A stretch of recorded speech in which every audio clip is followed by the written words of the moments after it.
Brad, a lot of discussions about live TV, live sports, opportunities around the Olympics and other events, as so many people are consuming live sports in a streaming format. What are the opportunities and the challenges there? Yeah, I mean, the huge opportunity, as we heard NBCU announce at their event just about a month plus ago, is now they're really opening up their digital inventory to more advertisers to take advantage of in a programmatic setting, which is really a huge opportunity for new advertisers to get in front of this amazing platform, the Olympics, where everybody comes together to support their country. So I think it's a really cool opportunity, new advertisers coming into the mix, but the call for what is, the challenge is the technology side of it. What's really impressive, what they were able to figure out at the FreeWheel and the NBCU side is their ad server to enable the dynamic ad insertion of a programmatic technology into a live event, which means there's a lot of unexpected things that can happen. So really exciting times for advertisers of all shapes and sizes to get in front of the Olympics. Now, Brad, we hear a lot about performance TV and how that's working, particularly with all kinds of new data signals. Of course, retail media is starting to play a bigger part. How is television as a performance medium evolving? Yeah, well, it's so interesting. When you think about TV and performance, I mean, television it's the glass that's on the wall. And when you think about what that role has really been historically that upper funnel capability. But now with the tracking and measurability and targetability that comes with it, we can really start to understand how that top of the funnel awareness is actually impacting the full funnel. So we can understand exposures, how many times you're exposed, so both on a national linear and or streaming environment on that glass, and did you take a measurable action? This allows us to do a lot more optimizations both in campaign and post campaign based on really how our buys are performing in the marketplace.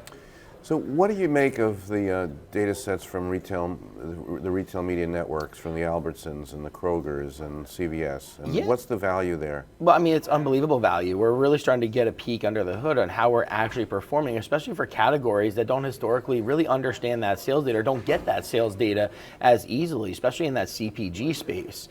But it's not just for the endemic clients. I really think the retail media clients can really open up a new breadth of data and targeting capabilities paired with the non-endemics, but also for those true traditional who sell in store. It's a huge opportunity to really understand how your buys are performing in market. So I think retail media and those CPG clients is a really perfect marriage in the marketplace. So Brad, you hear from your clients, what are they asking you in terms of expectations around performance in CTV? What are some KPIs that you hear? Yeah, my biggest thing is, first of all, we need to establish what is the baseline associated with performance on television. I think that's a really important first step. It's different than display, it's different than short form video or social, so you can't really expect the same benchmarks and baselines with it. So the first thing we want to do is establish baselines for clients on what is the foot traffic anticipated from a streaming or cross-screen execution for performance on foot traffic, on website conversions. If we have the sales data do closed loop sales, that's all phenomenal. We can measure it. Now it's about establishing that baseline so we understand how it is performing campaign over campaign. And that allows us to really bring the optimizations to the table to really kind of go after what is performing well and what isn't. And then I think the really exciting side is that's where you can now understand creative impact as well. And as DCO comes into the mix, really pairing the right creative at the right time, the right person to drive an action. I think that's where we're really starting to see this industry push forward. DCO, we've been talking about it for years. Now AI is around to help. Where could DCO go?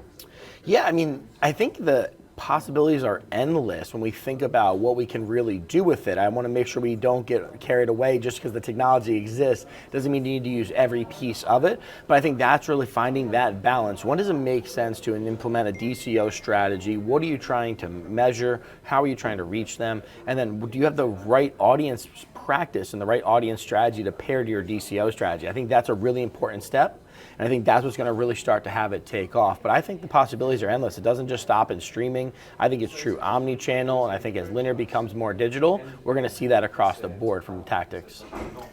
And finally, Brett, you